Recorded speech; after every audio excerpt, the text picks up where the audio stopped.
The drawing room fell silent as Daphne Ashford's sleeve slipped, revealing dark purple marks encircling her delicate wrist. Duke Benedict Harrington's teacup froze midway to his lips, his steel-grey eyes fixed on the evidence of brutality marring his ward's porcelain skin. She hastily tugged the fabric down, but it was too late. The Duke had seen everything. That evening, as fog rolled through the streets of London, Lord Percival Blackwood, Daphne's fiancé and heir to one of England's most powerful families, left his club on St. James's Street. He never arrived home. By morning, whispers spread through Mayfair like wildfire. The cruel lord had vanished without a trace, and the Duke's ward was suddenly inexplicably free. If you're listening to this story, don't forget to click the like button, subscribe to the channel, and tell me in the comments which part of the world you're listening from. I want to know how far it has travelled. The year was 1887. And London's elite moved through their gilded existence with the precision of clockwork. Among them, Miss Daphne Ashford occupied a peculiar position, neither quite family nor servant, but the orphaned ward of the formidable Duke of Harrington, a man whose influence stretched from Parliament to the Queen's own court. Daphne had been raised within the marble halls of Harrington House since the age of 7, when her father, the Duke's closest friend and military companion, had perished in a colonial skirmish. The Duke, honouring a deathbed promise, had taken the golden-haired child into his household, ensuring she received every advantage befitting a gentleman's daughter. She was educated by the finest governesses presented at court and groomed for a destiny that had been decided long before she understood its implications. At 22, Daphne possessed the kind of beauty that painters immortalized: pale skin like fresh cream, eyes the color of spring violets, and hair that cascaded in honey-colored waves. Yet, there was something in her gaze, a quiet intelligence that made her different from the simpering debutantes who populated London's ballrooms. She read voraciously, spoke 3 languages, and harboured secret dreams of travelling beyond England's shores, of seeing the world her father had described in his letters. But such dreams were foolish indulgences. Her path had been determined years ago, sealed by an agreement between the Duke and his longtime political ally, the Earl of Blackwood. Daphne would marry the Earl's son, Lord Percival Blackwood, uniting 2 of England's most powerful families in an alliance that would benefit both houses for generations. Lord Percival was everything society deemed desirable: tall, dark-haired, impeccably dressed, and heir to a fortune that rivaled the Queen's own. He moved through society with the confidence of a man who had never been denied anything, his sharp features and calculating eyes marking him as a force to be reckoned with in both business and politics. Their engagement had been announced 6 months prior, at a glittering ball that had been the talk of the season. Daphne had smiled and accepted congratulations, playing her role with the grace expected of a duke's ward. But as the weeks passed and she spent more time in Percival's company, a cold dread had begun to settle in her chest. He was charming in public, attentive before witnesses, but in private moments, a carriage ride, a walk in the garden, a quiet corner at a dinner party, his mask slipped. His grip on her arm would tighten until it hurt. His compliments carried barbs that left her feeling small and foolish. He criticized her opinions, mocked her interests, and made it clear that once they were married, she would exist solely to enhance his position and produce his heirs. "You read too much," he had told her just last week, plucking a volume of poetry from her hands. "It gives women ideas above their station. Once we're married, I'll expect you to focus on proper wifely duties, managing the household, entertaining my associates, and looking decorative. Your guardian has been far too indulgent with you." Daphne had learned to keep her thoughts to herself, to nod and smile, to avoid the situations that triggered his displeasure. But it was never enough. His need to control, to dominate, seemed to grow with each passing week. The wedding was set for 3 months hence, and with each day that brought it closer, Daphne felt the walls of her golden cage closing in. The Duke, for all his power and intelligence, seemed blind to Percival's true nature. He saw only the accomplished young lord, the brilliant political mind, the worthy successor to the Blackwood legacy. When Daphne had attempted once to express her reservations, the Duke had patted her hand kindly and assured her that pre-wedding nerves were perfectly natural. "Percival is a good match, my dear," he had said, his weathered face kind but firm. "He will provide for you, protect you, give you a position in society that your dear father would have wanted for you. This union secures your future." So Daphne had retreated into silence, playing her role with increasing desperation. She attended fittings for her wedding gown, approved menus for the reception, and smiled through endless social engagements where she and Percival were displayed as the perfect couple. Only her lady's maid, Sarah, saw the bruises that appeared with increasing frequency, finger marks on her arms, a darkening on her shoulder where Percival had shoved her against a wall during an argument about her impertinent tone. Daphne concealed them carefully, wearing long sleeves even in warm weather, choosing high-necked gowns, and avoiding situations where she might need to undress before others. The morning of the fateful tea had begun like any other. Daphne had dressed carefully in a lavender day dress with long sleeves, pinned her hair in an elegant chignon, and descended to the drawing room where the Duke took his afternoon tea. It was their ritual, one of the few times she could simply be herself, discussing books and current events with the man who had been more father to her than guardian. The Duke was reading the Times when she entered, his distinguished features relaxed in the comfort of his own home. At 63, Benedict Harrington remained an imposing figure, tall and broad-shouldered, with silver hair and those penetrating grey eyes that had intimidated opponents in Parliament for decades. But with Daphne, he had always been gentle, encouraging her curiosity and intelligence in ways that Percival found threatening. They had been discussing a recent archaeological discovery in Egypt when Daphne reached for the sugar bowl. The movement pulled her sleeve up just enough, revealing the dark purple bruises that encircled her wrist like a grotesque bracelet, the result of Percival's fury 2 days prior when she had dared to disagree with him about a political matter at a dinner party. The Duke's reaction was instantaneous. His teacup halted mid-air, his entire body going rigid. Those grey eyes, usually so warm when they looked at her, turned to ice as they fixed on her exposed wrist. "Daphne," he said, his voice dangerously quiet. "What is that?" She jerked her sleeve down, her heart hammering. "Nothing, Your Grace. I merely bumped into a door. Show me your arm." It was not a request. The Duke set down his cup with deliberate care, and Daphne knew that tone. She had heard him use it in Parliament, had seen grown men quail before it.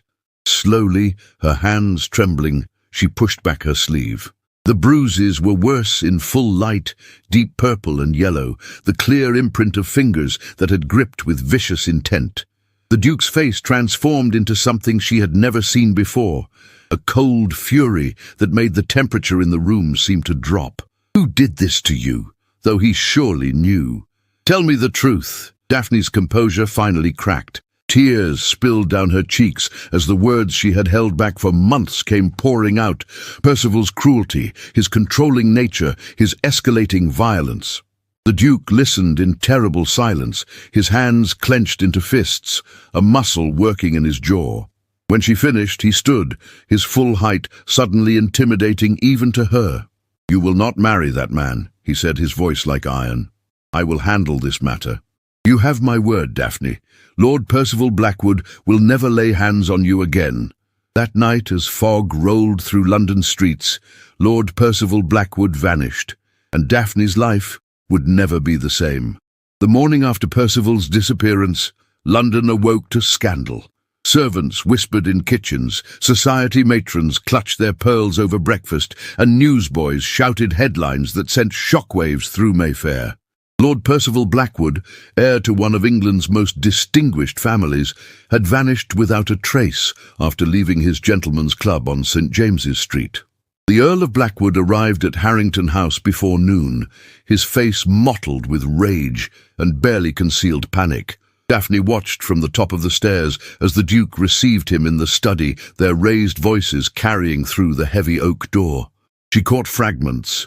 "Your ward, my son, consequences," before the Duke's voice cut through like a blade, cold and final. Whatever was said in that room, the Earl emerged 20 minutes later looking 10 years older, his shoulders slumped in defeat. Within hours, a messenger delivered a formal letter to Harrington House. Daphne's hands shook as she broke the seal, recognizing the Blackwood crest. The words were brief and devastating. Given the recent unfortunate circumstances and the unsuitability of the match, the Blackwood family hereby releases Miss Daphne Ashford from all obligations regarding her engagement to Lord Percival Blackwood. She should have felt relief. Instead, she felt the ground shifting beneath her feet. In Victorian society, a broken engagement was a catastrophe, but a broken engagement under mysterious circumstances was social suicide. By that evening, the rumours had already begun. Whispers that she had driven Percival away with her unnatural intelligence, her unwomanly opinions, her difficult nature. The Duke, sensing the gathering storm, made a decision. "You will attend Lady Pemberton's ball tomorrow evening," he announced over dinner. "We will face this directly, with dignity." Running would only confirm their worst suspicions. Daphne's stomach twisted with dread, but she nodded. She had been raised to face consequences with grace, even when those consequences were monumentally unfair.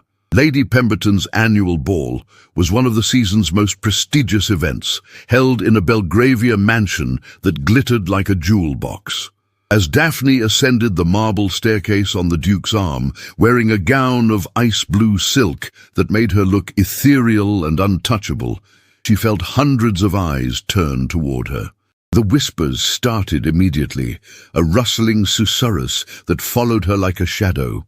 The Duke's presence provided some protection. No one would dare cut her directly while she was under his escort. But the damage was evident in every averted gaze, every conversation that stopped abruptly as she passed, every former friend who suddenly found urgent business elsewhere. Then she saw them. Percival's sister, Lady Charlotte Blackwood, held court near the refreshment table, surrounded by a cluster of society's most vicious gossips. Charlotte was everything Daphne was not, bold, ambitious, and utterly ruthless in her social maneuvering. She had always resented Daphne's engagement to her brother, viewing it as a waste of Percival's potential on an orphan with no family connections of her own. Charlotte's voice carried across the ballroom with calculated precision. "Of course, one must wonder what really happened. My poor brother vanished without a trace, and his fiancée shows not a tear. Some women, I'm told, have such cold natures that they drive men to desperate acts." The words landed like physical blows. Daphne felt the Duke stiffen beside her, but before he could respond, Charlotte continued, her eyes glittering with malice. "I've heard she was always peculiar, reading philosophy, expressing opinions on politics, behaving as though she were a man's intellectual equal. Is it any wonder my brother might have had second thoughts? Perhaps he simply couldn't bear the prospect of a lifetime with such an unnatural creature." The crowd around Charlotte tittered nervously. Daphne stood frozen, her face burning with humiliation. This was worse than she had imagined. Not just social censure, but active character assassination.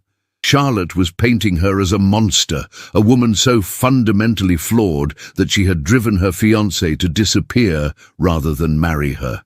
"And now," Charlotte said, her voice dripping with false sympathy, "she parades herself here as though nothing has happened, as though she hasn't destroyed my family's peace and my brother's future. One would think she might have the decency to withdraw from society until this matter is resolved." The Duke's hand tightened on Daphne's arm, not in anger at her, but in restraint of his own fury. But before he could speak, another voice cut through the tension. "How curious, Lady Charlotte, that you speak of decency while engaging in public character assassination." The crowd parted, and Daphne found herself looking at a man she had never seen before. He was tall and lean, with dark auburn hair and striking green eyes that held both intelligence and something harder. A man who had seen the world's ugliness and survived it. His evening clothes were impeccably tailored, but somehow different from the other men's, less ornate, more practical, marking him as someone who existed slightly outside society's rigid conventions. Charlotte's face flushed with anger. "And who, sir, are you to interrupt a private conversation?" "Dr. Benjamin Thorne," he said, his voice carrying the cultured accent of education overlaid with something else, time spent abroad, perhaps. "Recently returned from India, where I served as a military surgeon, and I find it fascinating that you condemn Miss Ashford for qualities that would be praised in any man: intelligence, education, independent thought. Tell me, is it only men who are permitted to have minds?" A shocked murmur rippled through the crowd. No one spoke to Lady Charlotte Blackwood this way, especially not a relative unknown. But Dr. Thorne seemed utterly unconcerned with social niceties. Charlotte's eyes narrowed. "My brother's disappearance is a family tragedy, Dr. Thorne. You know nothing of the circumstances. I know that blaming a woman for a man's actions is a coward's game," he replied coolly. "And I know that true nobility lies in character, not title. From where I stand, Miss Ashford has shown remarkable grace under circumstances that would break lesser individuals." He turned to Daphne then, and she saw something unexpected in his eyes, recognition, as though he understood exactly what she had endured. "Miss Ashford, I wonder if you might honor me with this dance, unless, of course, these good people believe that a broken engagement should condemn you to a lifetime of isolation." It was a challenge, thrown directly at the assembled crowd. Daphne felt the Duke's subtle nod of approval. With trembling legs but lifted chin, she placed her hand in Dr. Thorne's and allowed him to lead her onto the dance floor. As they moved through the waltz, he spoke quietly. "I apologize for the presumption, but you looked as though you could use an ally. The Duke is a friend of my late father's. He mentioned your situation when I called on him yesterday." "You did this deliberately," Daphne said, understanding dawning. "You came here knowing what would happen." "I came here because injustice offends me," he corrected, "and because I've seen enough of the world to recognize courage when I see it. Whatever happened with Lord Blackwood, I suspect you're better off without him." Daphne's eyes stung with unexpected tears. It was the first kindness anyone outside the Duke's household had shown her in days. "You don't know what you've done," she whispered. "Charlotte Blackwood is vindictive. She'll make you pay for this." Dr. Thorne smiled, and it transformed his serious face into something almost boyish. "Miss Ashford, I've survived cholera outbreaks, battlefield surgery, and a tiger attack in Bengal. I think I can handle one spiteful aristocrat." Despite everything, Daphne found herself smiling back. As the waltz ended and Dr. Thorne escorted her back to the Duke, she felt something shift inside her, a tiny spark of hope that perhaps her life wasn't over after all. But Charlotte Blackwood watched from across the ballroom, her face twisted with fury. This wasn't over, not by a long measure. And Daphne would soon learn that some enemies never forgave, and some battles were only beginning. The scandal intensified over the following weeks. Charlotte Blackwood proved as vindictive as Dr. Thorne had predicted, using her considerable social influence to ensure that Daphne was systematically excluded from every respectable drawing room in London. Invitations that had once arrived daily ceased entirely. Former friends crossed the street to avoid her. Even the tradespeople began treating her with barely concealed disdain, as though her disgrace might somehow contaminate their establishments. The Duke watched his ward withdraw into herself, spending hours in the library, barely eating, her violet eyes losing their spark. Finally, one morning at breakfast, he made an announcement that would change everything. "I've written to my sister," he said, setting down his newspaper with deliberate care. "Lady Agatha has agreed to receive you in Bath for the season. A change of scenery will do you good, and Agatha has never cared a fig for London society's opinions." Daphne looked up, startled. She had met the Duke's sister only twice, a formidable woman in her late 50s who had scandalized society by refusing to remarry after her husband's death, instead dedicating herself to charitable work and intellectual pursuits. Lady Agatha Harrington lived in an elegant townhouse in Bath's Royal Crescent, surrounded by books, artists and reformers rather than the usual society crowd. "She wants me?" Daphne asked, her voice small. "She insists upon it," the Duke replied, and there was warmth in his steel-grey eyes. "Agatha says London has become insufferably dull, and she requires intelligent company. She's also mentioned something about introducing you to her literary circle. Apparently they're always seeking new perspectives." 3 days later, Daphne found herself on a train to Bath, watching London's smoke-stained buildings give way to rolling countryside. Sarah, her loyal maid, sat beside her, chattering excitedly about the change, but Daphne felt only numbness, as though she were watching her own life from a great distance. Lady Agatha met them at Bath Spa Station herself, driving her own carriage, another scandalous habit that made Daphne's lips twitch with the first hint of amusement she'd felt in weeks. The older woman was striking rather than beautiful, with iron-grey hair, sharp hazel eyes, and the Duke's same commanding presence, softened by genuine warmth. "So you're the girl who set London on its ear," Agatha said, looking Daphne up and down with frank assessment. "Good. That cesspool needed stirring. Now let's get you home and fed properly. You look like a strong wind could blow you away." Lady Agatha's townhouse was a revelation. Unlike the formal grandeur of Harrington House, this was a home designed for living and thinking. Books overflowed from shelves onto tables and chairs. Paintings by unknown artists covered the walls. The drawing room hosted a pianoforte, a globe, and what appeared to be scientific equipment, alongside the usual furniture. "I host a salon every Thursday evening," Agatha explained over tea that first afternoon. "Writers, artists, physicians, reformers, anyone with an interesting mind and something worthwhile to say. No titles required, no social credentials necessary, just intelligence and curiosity. I think you'll find it refreshing after London's vapid ballrooms." Daphne felt something unfurl in her chest, a cautious hope. "Your brother mentioned you have a literary circle." "Indeed. We're currently reading and discussing the works of George Eliot, a woman who had to use a man's name to be taken seriously, which tells you everything about society's idiocy. We meet Tuesday afternoons. You're welcome to join us, though I warn you, we don't simply nod and agree. We debate, we argue, we challenge each other's interpretations. Can you handle that?" For the first time in months, Daphne smiled genuinely. "I think I'd like to try." The first Thursday salon was both terrifying and exhilarating. Daphne entered the drawing room to find it filled with perhaps 20 people, men and women, young and old, dressed in everything from evening clothes to bohemian artistic garb. Lady Agatha introduced her simply as "my niece, Miss Ashford, recently escaped from London's suffocating conformity." There was laughter, welcoming nods, and then the conversation resumed as though she'd always been there. They discussed everything: the Irish question, women's education, Darwin's theories, the latest archaeological discoveries in Egypt. Daphne found herself drawn into a debate about social reform with a passionate young woman named Eleanor, who worked at a settlement house for the poor. "The problem isn't charity," Eleanor argued, her dark eyes flashing. "It's systemic inequality.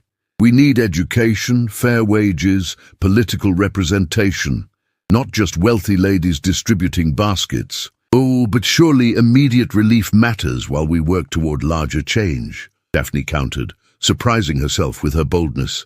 "People are starving now. We can't tell them to wait for political reform. Both are necessary," a male voice interjected. Daphne turned to find Dr. Benjamin Thorne standing behind her, holding a glass of wine and looking amused. "Miss Ashford, what an unexpected pleasure." Daphne's heart skipped. She hadn't seen him since Lady Pemberton's ball, though she'd thought of him often, his kindness, his courage in defending her. "Dr. Thorne, I didn't know you were acquainted with Lady Agatha." "I've been attending her salons since returning from India," he explained.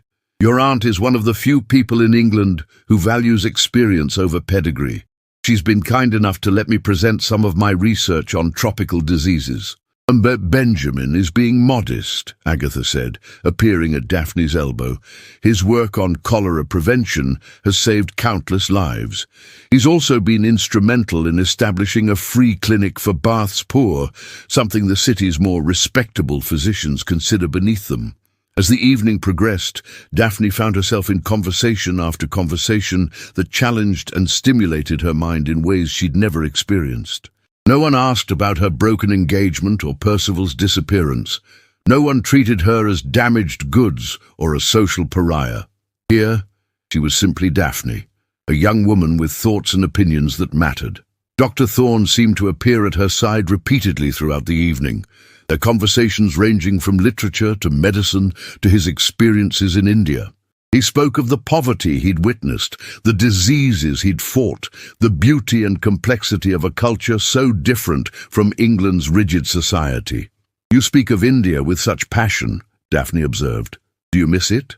"Parts of it," he admitted. "The sense of purpose, mostly.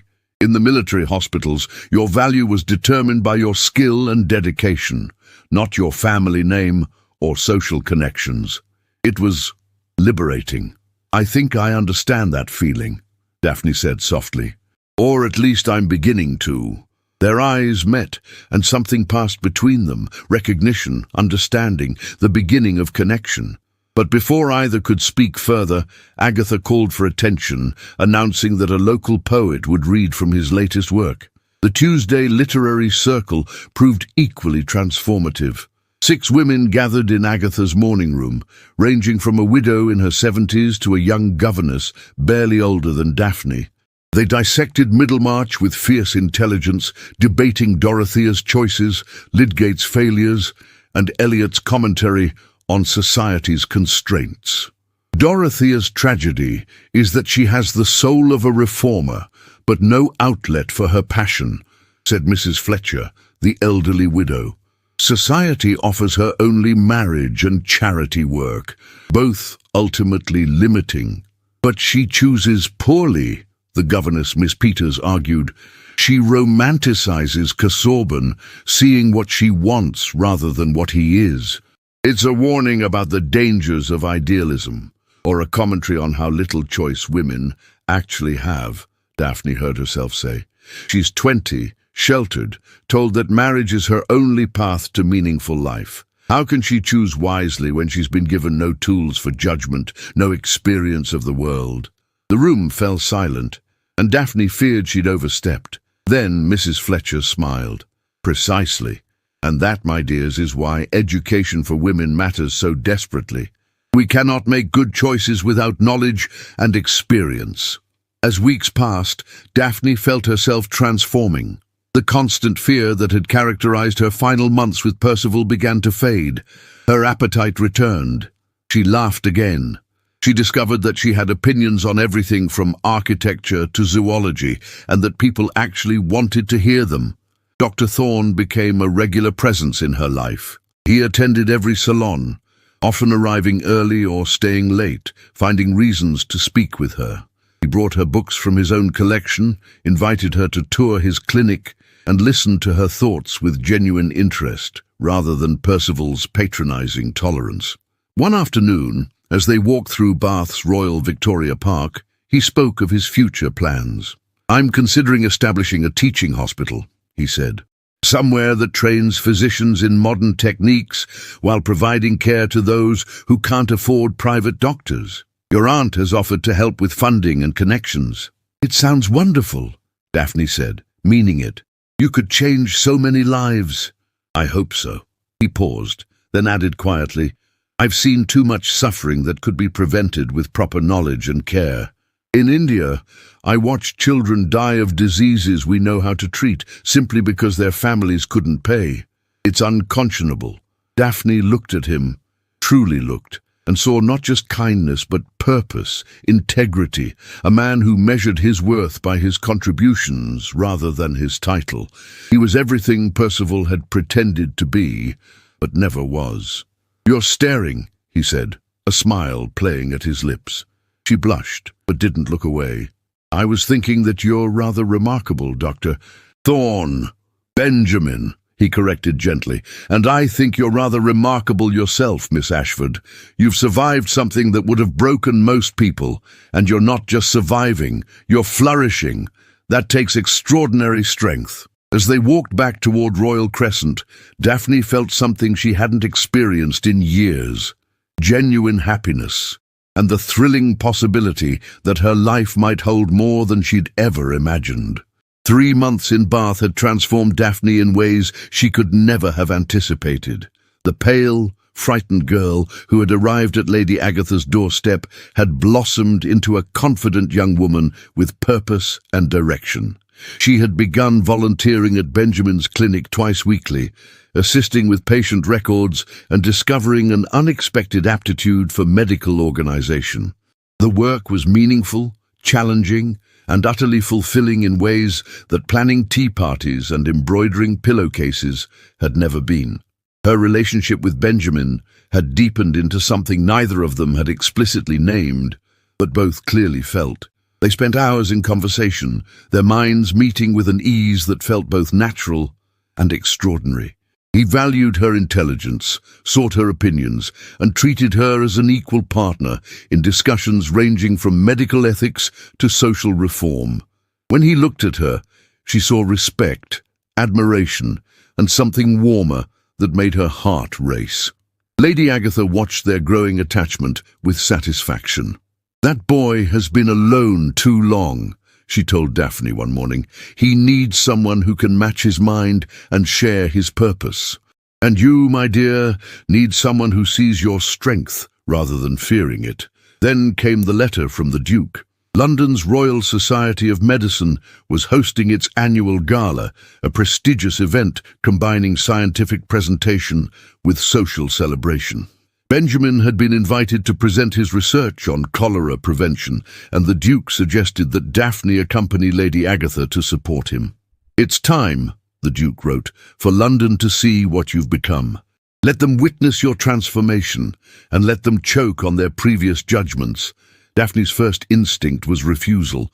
The thought of facing London society again made her stomach clench with remembered humiliation. But Benjamin, when she confessed her fears, took her hands in his. "You don't have to go," he said gently, "but I want you to know that you have nothing to be ashamed of. You survived something terrible, and you've built a new life with courage and grace. If you choose to attend, I would be honored to have you there, but the choice is entirely yours." It was the respect in his voice, the absolute lack of pressure, that decided her. Percival had demanded and controlled. Benjamin offered choice and support. She would go to London, not to prove anything to society, but to prove something to herself, that she was no longer the frightened girl who had let others define her worth. The gala was held at the Royal Society's Grand Hall, a magnificent space of marble columns and glittering chandeliers. Daphne arrived with Lady Agatha and the Duke, wearing a gown of deep emerald silk that brought out the violet in her eyes. Her hair was dressed in an elegant style that was fashionable but not ostentatious, and she wore her grandmother's pearls, the only jewelry her father had left her. As they entered, heads turned. Whispers started immediately, but Daphne held her head high, her hand steady on the Duke's arm. She was no longer the broken girl they had gossiped about. She was a woman with purpose, intelligence, and the support of people who valued her for herself. Benjamin's presentation was scheduled for early in the evening. Daphne found a seat near the front, watching as he took the stage with quiet confidence. He spoke of his research with passion and clarity, explaining complex medical concepts in ways that even non-physicians could understand. He described the devastating cholera outbreaks he'd witnessed in India, the patterns he'd observed, and the preventive measures that could save thousands of lives. The audience was rapt. Even the most distinguished physicians in the room leaned forward, taking notes, asking thoughtful questions. When Benjamin finished, the applause was thunderous. Daphne felt pride swell in her chest. Not the possessive pride of ownership, but the joy of witnessing someone she cared for being recognized for their genuine merit. As the formal presentations concluded and the evening shifted to social mingling, Daphne found herself surrounded by people curious about her connection to the brilliant Dr. Thorne. She answered questions with poise, describing his clinic in Bath, his dedication to serving the poor, his vision for medical education reform. Then she saw them. Charlotte Blackwood stood near the refreshment table, resplendent in ruby silk, holding court as always. But beside her stood someone Daphne hadn't expected, Percival himself. He looked different, thinner, with shadows under his eyes and a nervous energy that was new. When their eyes met across the room, something flickered in his expression. Surprise, perhaps, or discomfort. He whispered something to Charlotte, who turned to stare at Daphne with undisguised venom.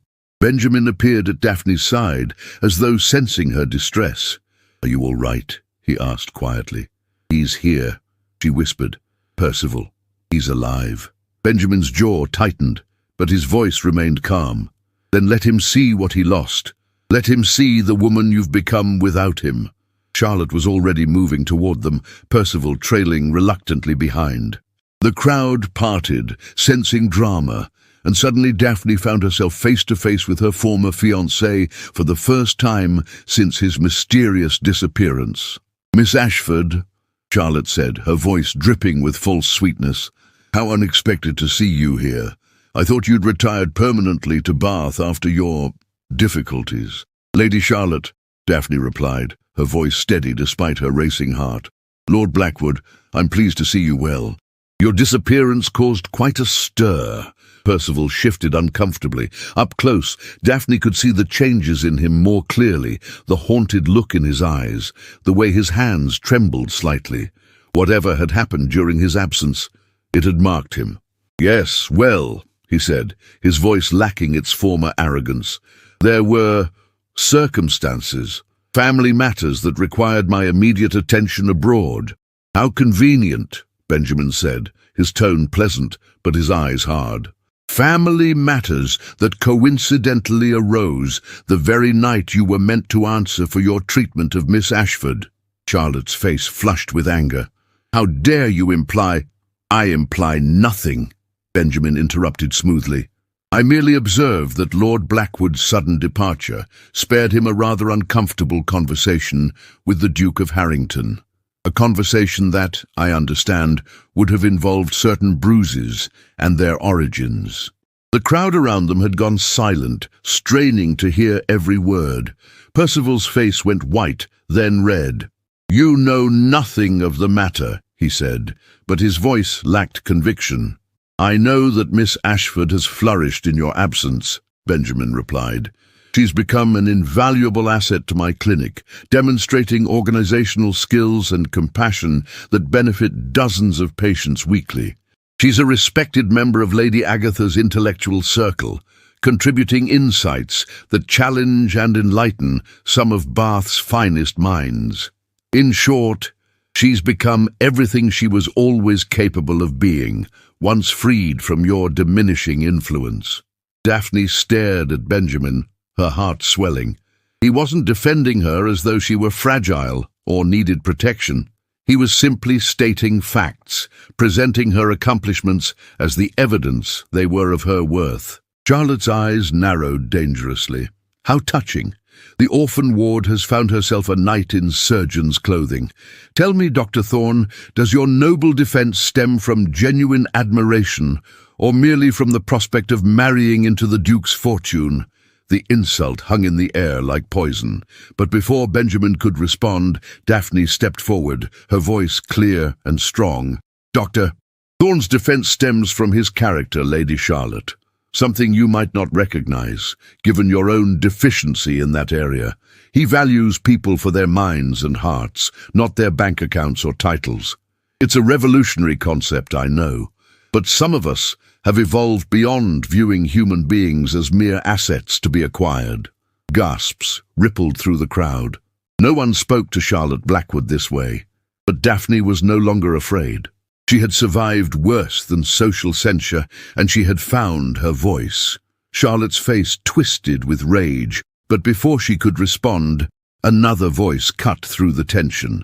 "Miss Ashford speaks wisely as always." The Duke had appeared, his presence commanding immediate attention. "And I believe Dr. Thorne has something he wishes to say." Benjamin turned to Daphne, and in his eyes she saw everything: respect, admiration, and love. He took her hand, and the gesture was both intimate and public, a declaration before all of London society. "Miss Ashford," he said, his voice carrying clearly through the silent hall, "these past months have been the most meaningful of my life, largely because of you. You've challenged my thinking, supported my work, and shown me what true partnership looks like. I know this is perhaps not the most conventional setting, but I've never been one for convention.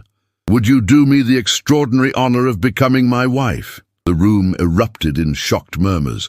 Daphne felt tears spring to her eyes, but these were tears of joy, not pain. She looked at Benjamin, this remarkable man who saw her, truly saw her, and valued everything she was. "Yes," she said, her voice strong and clear. "Yes, Benjamin, I will." As he slipped his grandmother's ring onto her finger, a simple band of gold with a small emerald, the crowd burst into applause. Not everyone was pleased, certainly. Charlotte looked apoplectic, and Percival seemed to shrink into himself. But many faces showed genuine happiness, and Daphne realized that London society was not monolithic. There were good people here too, people who valued love and merit over scandal and gossip. The Duke embraced her warmly. "Your father would be so proud," he whispered. "As am I." As the evening continued, Daphne and Benjamin were surrounded by well-wishers. The conversation had shifted entirely, no longer about her broken engagement or Percival's disappearance, but about their future, Benjamin's work, their plans. Percival and Charlotte left early, their defeat evident, and Daphne felt something release in her chest, the last remnant of fear, of shame, of believing she was somehow to blame for Percival's cruelty. She was free, truly free, and her future stretched before her bright with possibility. The announcement of Daphne's engagement to Dr. Benjamin Thorne sent ripples through London society that were markedly different from the scandal of her broken betrothal to Percival. This time the whispers carried notes of admiration rather than condemnation. The story had transformed in the public imagination, no longer the tale of a disgraced woman, but of a courageous young lady who had escaped a cruel fate and found true love with a heroic physician. The Times ran a feature on Benjamin's medical work, mentioning his forthcoming marriage to Miss Daphne Ashford, ward of the Duke of Harrington, a young woman known for her charitable work and intellectual pursuits. Other papers followed suit, and suddenly Daphne found herself reimagined as a romantic heroine rather than a social pariah. Invitations began arriving again at Harrington House, but Daphne viewed them with new eyes. She accepted some, those from people who had shown genuine kindness or whose company she actually enjoyed. The others she declined without guilt, having learned that social approval was far less important than personal integrity. The wedding was planned for 2 months hence, to be held in Bath rather than London, a deliberate choice that honoured the place where Daphne had rediscovered herself. Lady Agatha threw herself into preparations with enthusiasm, though she respected Daphne's wish for a relatively intimate ceremony focused on meaning rather than spectacle. "I've attended enough ostentatious society weddings to last 3 lifetimes," Agatha declared. "Let's create something beautiful and genuine instead, a celebration of love and partnership, not a display of wealth and status." One afternoon, 3 weeks after the engagement, Daphne received an unexpected visitor at Harrington House. The butler announced Lord Percival Blackwood, and Daphne's first instinct was to refuse him. But curiosity, and perhaps a need for closure, made her agree to see him in the drawing room, with the door left properly open and a footman stationed nearby. Percival entered looking haggard, his former arrogance completely absent. He stood awkwardly near the door, as though afraid to come closer. "Miss Ashford, thank you for seeing me. I wasn't certain you would. I nearly didn't, Daphne said honestly, remaining seated. What do you want, Lord Blackwood? He flinched at her formal tone. I came to apologize. I know it's inadequate and far too late, but I needed to say it. What I did to you, how I treated you, was unconscionable. You deserved better, and I was a monster. Daphne studied him, seeing not the terrifying figure from her nightmares, but a broken man consumed by his own demons. What happened to you, Percival? Where did you go that night? He laughed bitterly. Your guardian happened to me. The Duke made it very clear that if I didn't disappear immediately, certain information about my proclivities would become public. He had evidence, Miss Ashford. Testimony from servants, medical documentation of your injuries, even witnesses to some of my more public displays of temper. He could have destroyed my family's reputation entirely. Instead, he gave me a choice. Vanish for a time, break the engagement, and never come near you again, or face complete social and legal ruin. So you chose exile, Daphne said quietly. I chose survival. I went to Scotland, then to the continent. I had time to think, to see myself clearly for perhaps the first time. My father's expectations, the pressure to be perfect, to dominate, to control, I let it twist me into something vile. But that's no excuse. I hurt you, terrified you, and I will carry that shame for the rest of my life. Daphne felt an unexpected wave of pity. Percival had been cruel, yes, but he had also been trapped in his own cage, one built by societal expectations and family pressure. It didn't excuse his actions, but it helped her understand them. I appreciate your apology, she said finally. But I want you to know something, Percival. I don't forgive you for your sake. I forgive you for mine. I refuse to carry the weight of your cruelty any longer. I'm moving forward with my life, and that life has no room for bitterness or fear. He nodded, tears visible in his eyes. You've become remarkable, Miss Ashford. Dr. Thorne is a fortunate man. I hope you'll be very happy. I intend to be, Daphne said firmly. And Percival, I hope you find help. Whatever drove you to such cruelty, address it, become better. Not for me, but for yourself and anyone else who might cross your path. After he left, Daphne sat in the drawing room for a long time, processing the encounter. She felt lighter somehow, as though confronting her past had freed her from its lingering shadows. When Benjamin arrived that evening for dinner, she told him everything. How do you feel? He asked, taking her hand. Free, she said simply, truly free. He has no power over me anymore, not even the power to make me hate him. I'm just done with that chapter of my life. Benjamin raised her hand to his lips. Then let's focus on the next chapter, our chapter. The following weeks were filled with joyful preparation. Daphne worked with Lady Agatha to plan a ceremony that reflected their values, simple but elegant, focused on commitment rather than pageantry. They would marry in Bath Abbey, followed by a reception at Lady Agatha's home for close friends and family. Daphne's wedding gown was a masterpiece of understated elegance. Ivory silk with delicate lace, beautiful but not ostentatious. As she stood for fittings, she thought of the elaborate confection that had been prepared for her wedding to Percival, all white satin and excessive embellishment. This dress felt like her, refined, genuine, chosen rather than imposed. She also insisted on continuing her work at Benjamin's clinic right up until the wedding. Some society matrons clucked their tongues at such unconventional behavior, but Daphne no longer cared. The work mattered to her, and Benjamin valued her contributions too much to ask her to stop. One afternoon at the clinic, an elderly woman named Mrs. Davies clasped Daphne's hand after receiving treatment. You're a blessing, miss. Not many fine ladies would sit with the likes of us, hold our hands, treat us like we matter. You do matter, Daphne said firmly. Every person who walks through these doors matters. That's why we're here. Benjamin, overhearing from across the room, caught her eye and smiled, that warm, genuine smile that still made her heart flutter. This was the life she wanted, she realized. Not endless tea parties and social climbing, but meaningful work alongside a partner who respected and valued her. The night before her departure from London back to Bath for the wedding, the Duke hosted a small dinner party. It was intimate, just family and close friends, including Benjamin, Lady Agatha, and a few of the Duke's oldest companions. After dinner, the Duke drew Daphne aside into his study. "I have something for you," he said, producing a wooden box. Inside was a stunning sapphire necklace. "This belonged to your mother. Your father gave it to me for safekeeping before he left for his final campaign.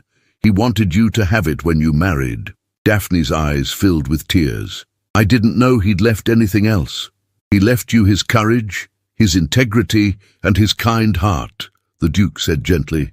"I see him in you every day, Daphne, and I see your mother's strength and grace. They would be so proud of the woman you've become, not because you're marrying well, but because you've chosen a path of purpose and meaning." "Thank you," Daphne whispered, embracing him, "for everything, for protecting me, for giving me space to heal, for supporting my choices even when they weren't conventional."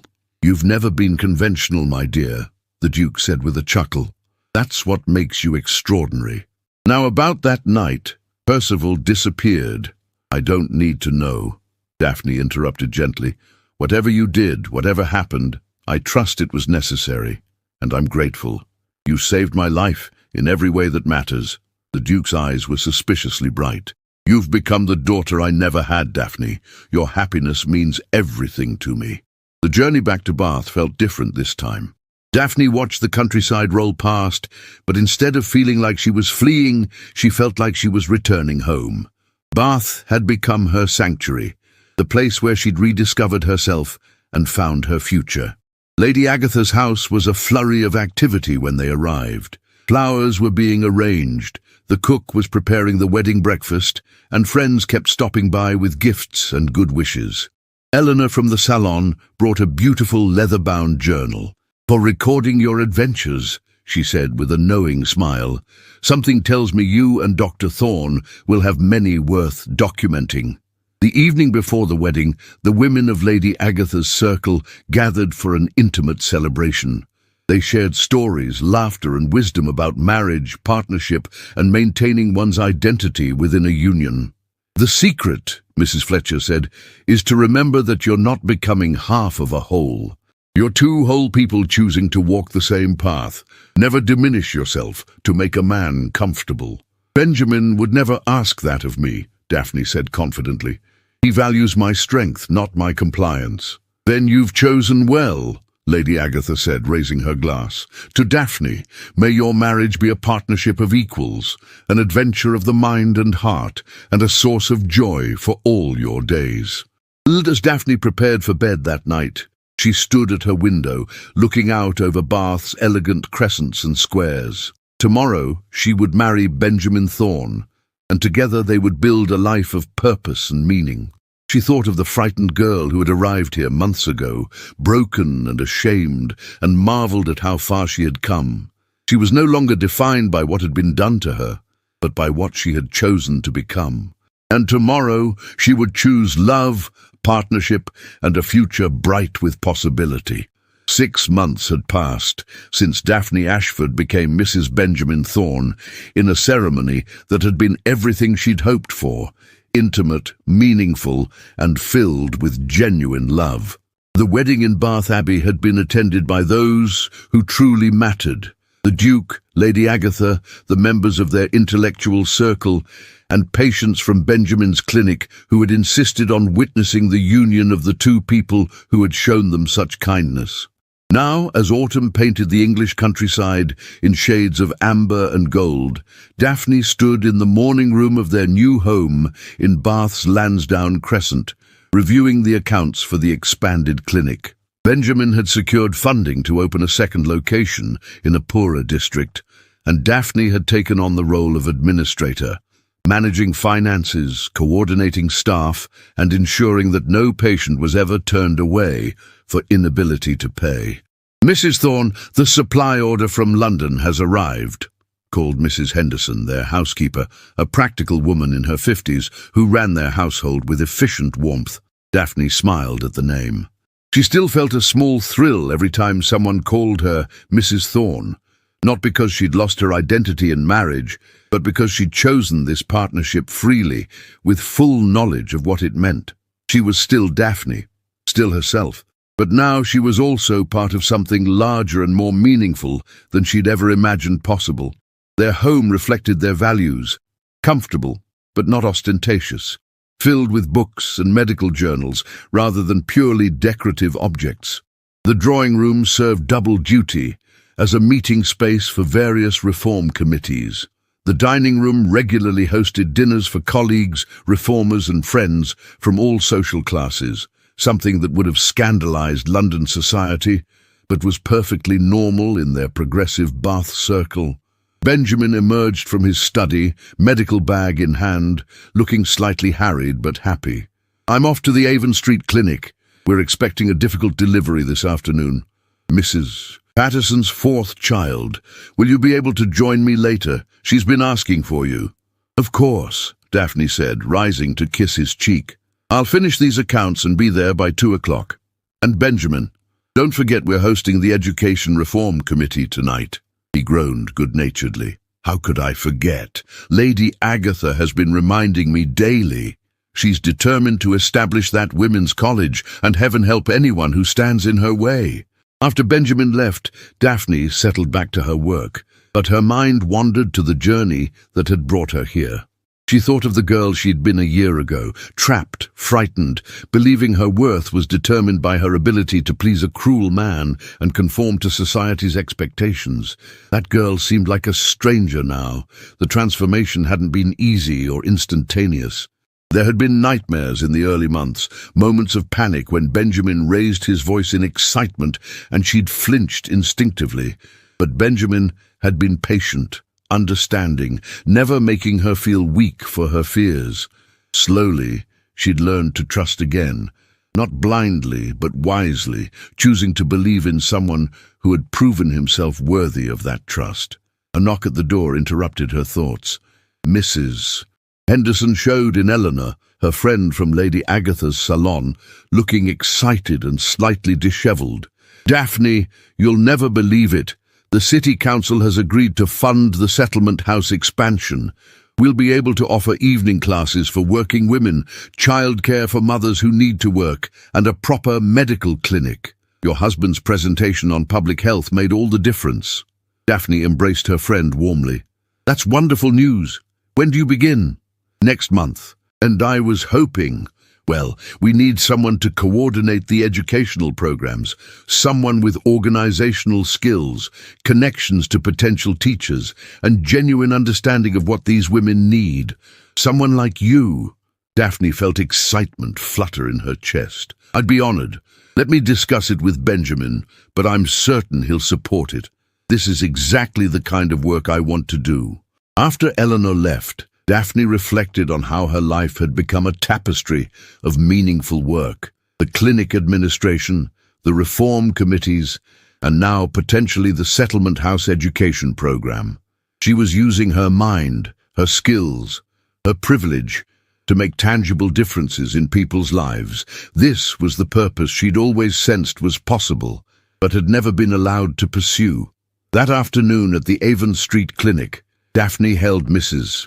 Patterson's hand through the difficult labor, offering comfort and encouragement while Benjamin worked with focused intensity.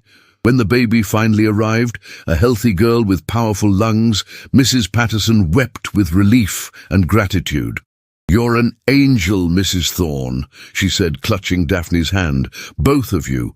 I don't know what we'd do without this clinic." "You'd manage," Daphne said gently. "You're stronger than you know. We're just honored to help." Walking home through Bath streets as evening fell, Benjamin took Daphne's hand. "You were remarkable today.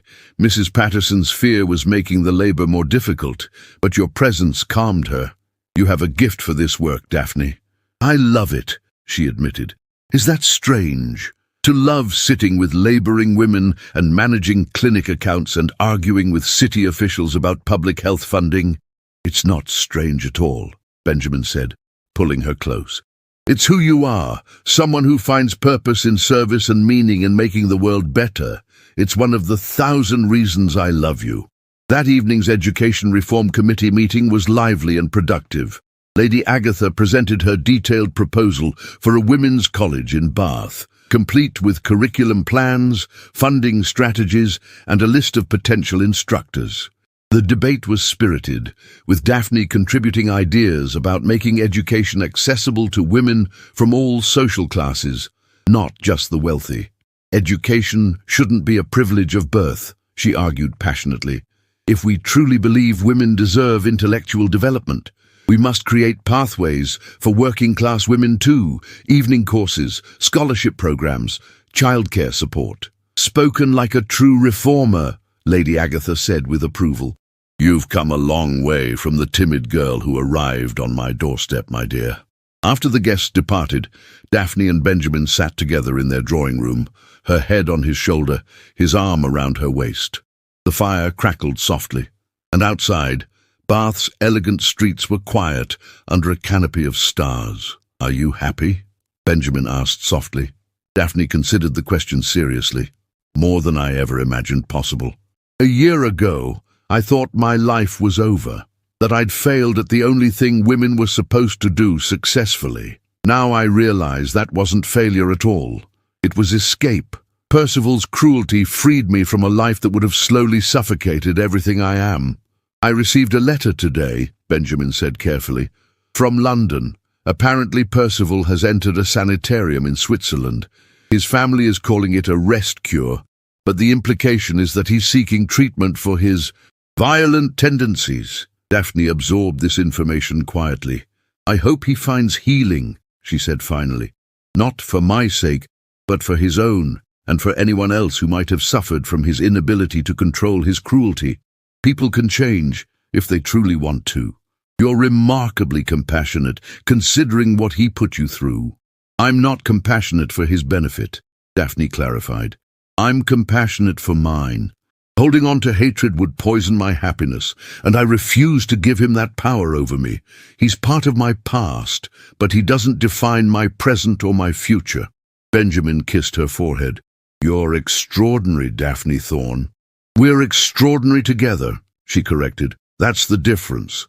With Percival, I was expected to diminish myself to accommodate his ego. With you, we both grow larger, stronger, more capable. That's what partnership should be. A few weeks later, Daphne received an unexpected letter from Charlotte Blackwood. She almost discarded it, unread, but curiosity won out. The letter was surprisingly brief and, in its own way, honest. Miss Ashford, Mrs. Thorne, I should say. I write not to apologize, for we both know I'm not sorry for defending my brother. But I will acknowledge that I was wrong about you. You were never the weak, unsuitable woman I believed you to be. My brother's breakdown has forced our family to confront truths we'd long ignored about his character and our own complicity in enabling his worst behaviors. You escaped something that would have destroyed you. I hope you found the happiness you deserve. C.B. Daphne showed the letter to Benjamin, who read it with raised eyebrows. That's as close to an apology as Charlotte Blackwood is capable of, I suspect. It's enough, Daphne said. I don't need her approval or her remorse. But I'm glad she's facing reality. Perhaps the Blackwood family will emerge from this tragedy with more honesty and less arrogance. As winter approached, Daphne and Benjamin's life settled into a rhythm that felt both purposeful and joyful. Their days were filled with meaningful work, clinic hours, committee meetings, educational programs, and research. Their evenings were spent in conversation, reading, entertaining friends, and simply enjoying each other's company. The Duke visited frequently, clearly delighted with how his ward had flourished. Your father would burst with pride if he could see you now, he told Daphne during one visit.